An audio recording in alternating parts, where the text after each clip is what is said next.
Welcome to a half hour of Mindwebs, short stories from the worlds of speculative fiction.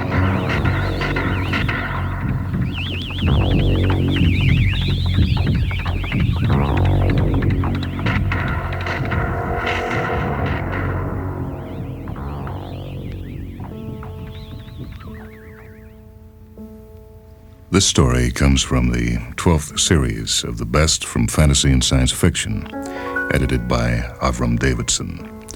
The story's title is The Garden of Time by J.G. Ballard. Toward evening, when the great shadow of the Palladian villa filled the terrace, Count Axel left his library and walked down the wide Rococo steps among the time flowers.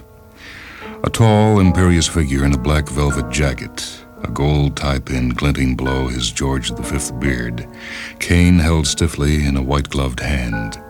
The Count surveyed the exquisite crystal flowers without emotion, listening to the sounds of his wife's harpsichord as she played a Mozart rondo in the music room. It echoed and vibrated through the translucent petals. The garden of the villa extended for some 200 yards below the terrace, sloping down to a miniature lake spanned by a white bridge, a slender pavilion on the opposite bank. Axel rarely ventured as far as the lake. Most of the time flowers grew in a small grove just below the terrace, sheltered by a high wall which encircled the estate. From the terrace he could see over the wall to the plain beyond, a continuous expanse of open ground that rolled in great swells to the horizon, where it rose slightly before finally dipping from sight. The plain surrounded the house on all sides, its drab emptiness emphasizing the seclusion and mellowed magnificence of the villa. Here in the garden, the air seemed brighter, the sun warmer, while the plain was always dull and remote.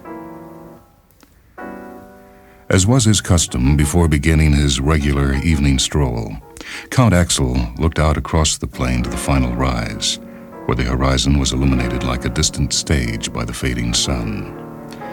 As the Mozart chimed delicately around him, flowing from his wife's graceful hands, he saw that the advanced columns of an enormous army were moving slowly over the horizon. At first glance, the long ranks seemed to be progressing in orderly lines, but on closer inspection it was apparent that, like the obscured detail of a Goya landscape, the army was composed of a vast, confused throng of people, men and women, interspersed with a few soldiers in ragged uniforms, pressing forward in a disorganized tide. Some labored under heavy loads suspended from crude yokes around their necks. Others struggled with cumbersome wooden carts, their hands wrenching at the wheel spokes. A few trudged on alone, but all moved on at the same pace, bowed backs illuminated in the fleeting sun. The advancing throng was almost too far away to be visible, but even as Axel watched, his expression aloof yet observant, it came perceptibly nearer, the vanguard of an immense rabble appearing from below the horizon. At last, as the daylight began to fade, the front edge of the throng reached the crest of the first swell below the horizon, and Axel turned from the terrace and walked down among the time flowers. The flowers grew to a height of about 6 feet, their slender stems like rods of glass, bearing a dozen leaves, the once transparent fronds frosted by the fossilized veins. At the peak of each stem was the time flower, the size of a goblet, the opaque outer petals enclosing the crystal heart. Their diamond brilliance contained 1,000 faces, the crystal seeming to drain the air of its light and motion. As the flowers swayed slightly in the evening air, they glowed like flame-tipped spears. Many of the stems no longer bore flowers, and Axel examined them all carefully, a note of hope now and then crossing his mind as he searched for any further buds. Finally, he selected a large flower on the stem nearest the wall, removed his gloves, and with his strong fingers snapped it off. As he carried the flower back into the terrace, it began to sparkle and deliquesce, the light trapped within the core at last released. Gradually, the crystal dissolved, only the outer petals remaining intact, and the air around Axel became bright and vivid, charged with slanting rays that flared away into the waning sunlight. Strange shifts momentarily transformed the evening, subtly altering its dimensions of time and space. The darkened portico of the house, its patina of age stripped away, loomed with a curious spectral whiteness, as if suddenly remembered in a dream. Raising his head, Axel peered over the wall again. Only the furthest rim of the horizon was lit by the sun, and the great throng, which before had stretched almost a quarter of the way across the plain, had now receded to the horizon, the entire concourse abruptly flung back in a reversal of time, now appearing to be stationary. The flower in Axel's hand had shrunk to the size of a glass thimble, the petals contracting around the vanishing core. A faint sparkle flickered from the center and extinguished itself, and Axel felt the flower melt like an ice-cold bead of dew in his hand. Dusk closed across the house, sweeping its long shadows over the plain, the horizon merging into the sky. The harpsichord was silent, and the time flowers, no longer reflecting its music, stood motionlessly like an embalmed forest. For a few minutes Axel looked down at them, counting the flowers which remained, then greeted his wife as she crossed the terrace, her brocade evening dress rustling over the ornamental tiles.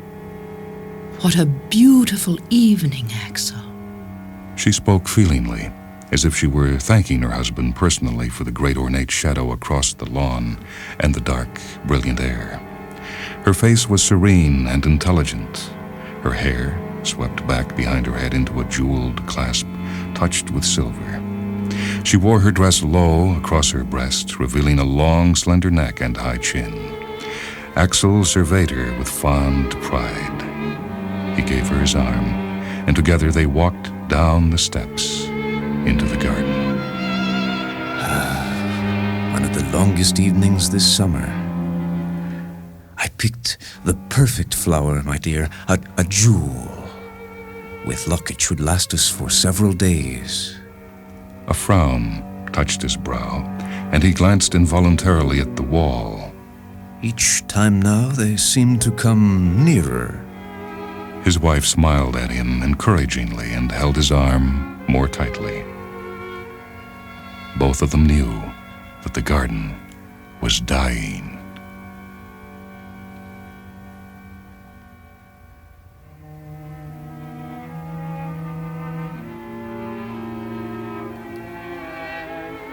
Three evenings later, as he had estimated, though sooner than he secretly hoped, Count Axel plucked another flower from the thyme garden. When he first looked over the wall, the approaching rabble filled the distant half of the plain, stretching across the horizon in an unbroken mass. He thought he could hear the low, fragmentary sounds of voices carried across the empty air, a sullen murmur punctuated by cries and shouts. But quickly he told himself that he had imagined them. Luckily, his wife was at her harpsichord, and the rich contrapuntal patterns of a Bach fugue cascaded lightly across the terrace, masking the other noises. Between the house and the horizon, the plain was divided into 4 huge swells, the crest of each one clearly visible in the slanting light. Axel had promised himself that he would never count them, but the number was too small to remain unobserved, particularly when it so obviously marked the progress of the advancing army. By now, the forward line had passed the first crest and was well on its way to the second. The main bulk of the throng pressed behind it, hiding the crest and the even vaster concourse spreading from the horizon. Looking to left and right of the central body, Axel could see the apparently limitless extent of the army.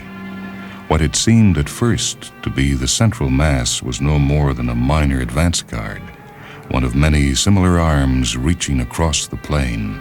The true center had not yet emerged, but from the rate of extension, Axel estimated that when it finally reached the plain, it would completely cover every foot of ground. Axel searched for any large vehicles or machines, but all was amorphous and uncoordinated as ever.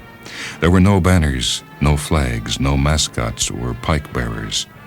Heads bowed, the multitude pressed on, unaware of the sky. Suddenly, just before Axel turned away, the forward edge of the throng appeared on top of the second crest and swarmed down across the plain.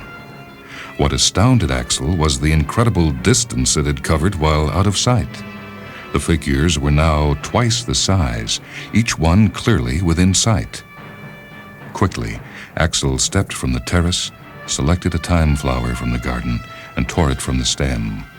As it released its compacted light, he returned to the terrace. When the flower had shrunk to a frozen pearl in his palm, he looked out at the plain. With relief, saw that the army had retreated to the horizon again. Then he realized that the horizon was much nearer than previously, and that what he assumed to be the horizon was the first crest.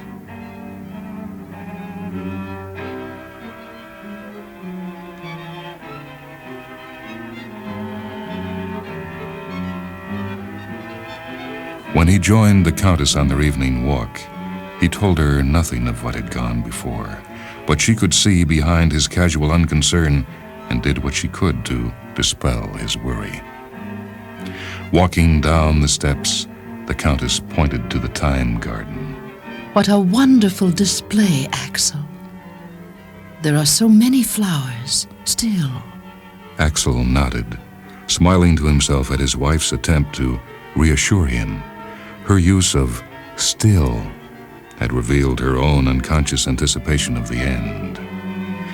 In fact, a mere dozen flowers remained of the many hundred that had grown in the garden, and several of these were little more than buds. Only 3 or 4 were fully grown.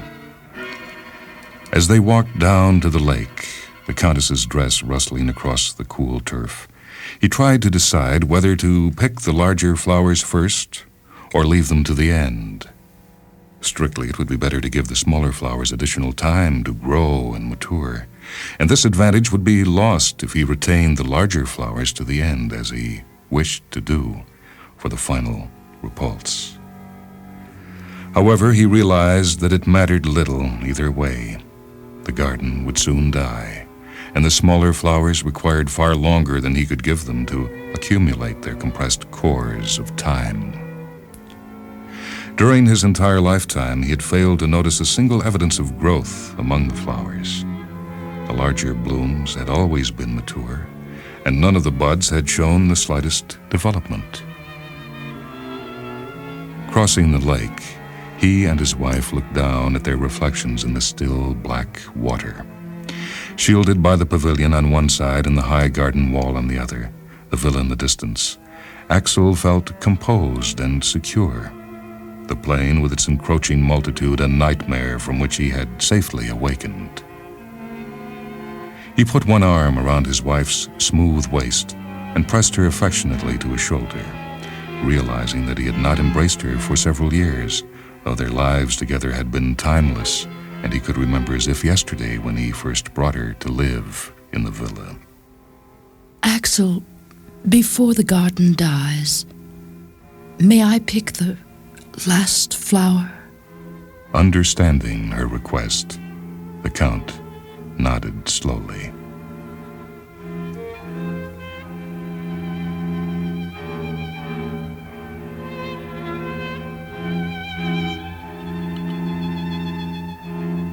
One by one, over the succeeding evenings, the Count picked the remaining flowers, leaving a single small bud which grew just below the terrace for his wife. He took the flowers at random, refusing to count or ration them, plucking 2 or 3 of the smaller buds at the same time when necessary. The approaching horde had now reached the second and third crests, a vast concourse of laboring humanity that blotted out the horizon. From the terrace, Axel could see clearly the shuffling, straining ranks moving down into the hollow towards the final crests, and occasionally the sounds of their voices carried across to him, interspersed with cries of anger and the cracking of whips. The wooden carts lurched from side to side on tilting wheels, their drivers struggling to control them. As far as Axel could tell, not a single member of the throng was aware of its overall direction. Rather, each one blindly moved forward across the ground directly below the heels of the person in front of him. The only unity was that of the cumulative compass. Pointlessly, Axel hoped that the true center, far below the horizon, might be moving in a different direction, and that gradually the multitude would alter course, swing away from the villa, and recede from the plain like a turning tide. On the last evening but one, as he plucked the thyme flower, the forward edge of the rabble had reached the third crest and was swarming past it. While he waited for the Countess, Axel looked down at the 2 flowers left, both small buds which would carry them back through only a few minutes of the next evening. The glass stems of the dead flowers reared up stiffly into the air, but the whole garden had lost its bloom.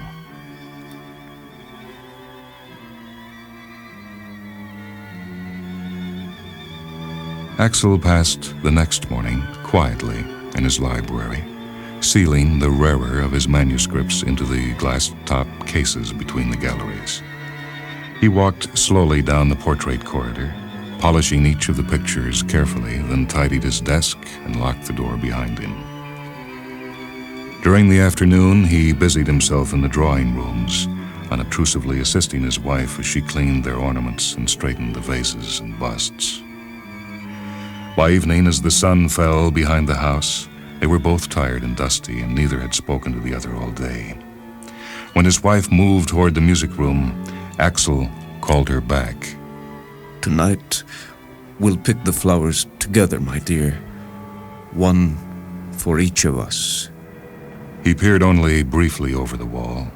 They could hear, less than half a mile away, the great, dull roar of the ragged army, the ring of iron and lash pressing on towards the house. Quickly, Axel plucked his flower, a bud no bigger than a sapphire. As it flickered softly, the tumult outside momentarily receded and then began to gather again.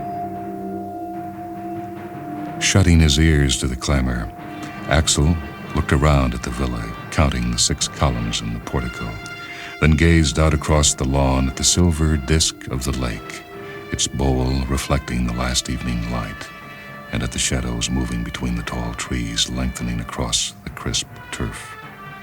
He lingered over the bridge where he and his wife had stood arm in arm for so many summers. Axel! The tumult outside roared into the air. 1,000 voices bellowed only 20 or 30 yards away. A stone flew over the wall and landed among the thyme flowers, snapping several of the brittle stems.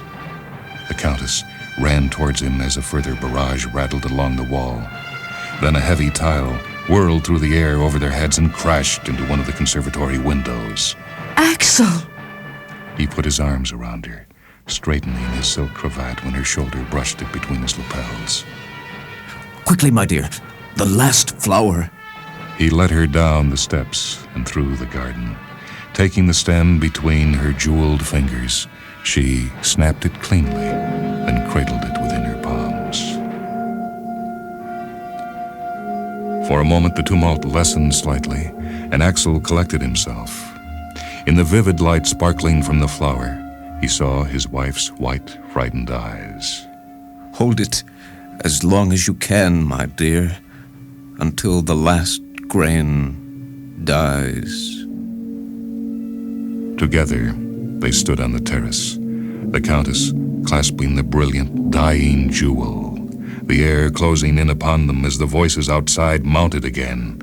The mob was battering at the heavy iron gates, and the whole villa shook with the massive impact. While the final glimmer of light spread away, the Countess raised her palms to the air as if releasing an invisible bird. Then, in a final access of courage, put her hands in her husband's. Her smile as radiant as the vanished flower. Oh, Axel. Like a sword, the darkness swooped down across them.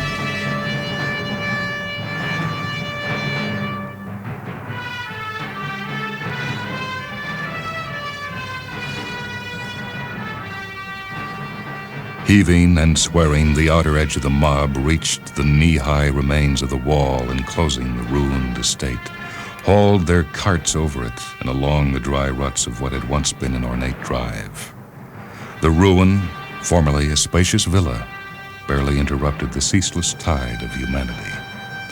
The lake was empty, fallen trees rotting at its bottom, the old bridge rusting into it. Weeds flourished among the long grass in the lawn, overrunning the ornamental pathways and carved stone screens. Much of the terrace had crumbled, and the main section of the mob cut straight across the lawn, bypassing the gutted villa, but one or two of the more curious climbed up and searched among the shell. The doors had rotted from their hinges, and the floors had fallen through. In the music room, an ancient harpsichord had been chopped into firewood, but a few keys still lay among the dust. All the books had been toppled from the shelves in the library. The canvases had been slashed, and gilt frames littered the floor. As the main body of the mob reached the house, it began to cross the wall at all points along its length. Jostled together, the people stumbled into the dry lake, swarmed over the terrace, pressed through the house towards the open doors on the north side. One area alone withstood the endless wave. Just below the terrace, between the wrecked balcony and the wall, there was a dense 6-foot-high growth of heavy thorn bushes.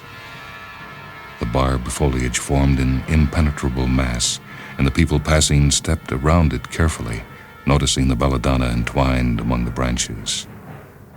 Most of them were too busy finding their footing among the upturned flagstones to look up into the center of the thorn bushes, where 2 stone statues stood side by side, gazing out over the grounds from their protected vantage point. The larger the figures was the effigy of a bearded man in a high-colored jacket, a cane under one arm.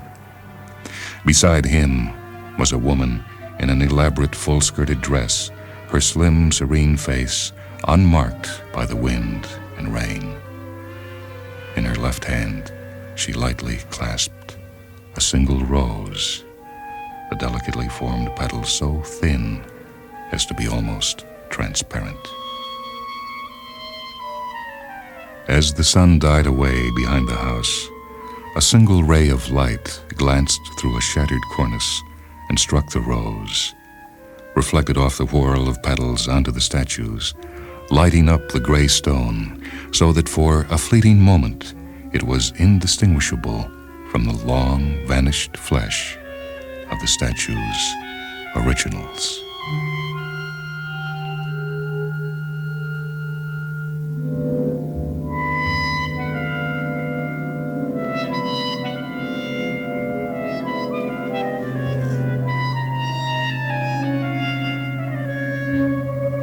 The story this time was The Garden of Time by J.G. Ballard. It appears in the book edited by Avram Davidson, The Best from Fantasy and Science Fiction, 12th series. This is Michael Hanson speaking. Technical production for Mindwebs by Leslie Hilsenoff. Mindwebs is a production of WHA Radio in Madison, a service of University of Wisconsin Extension.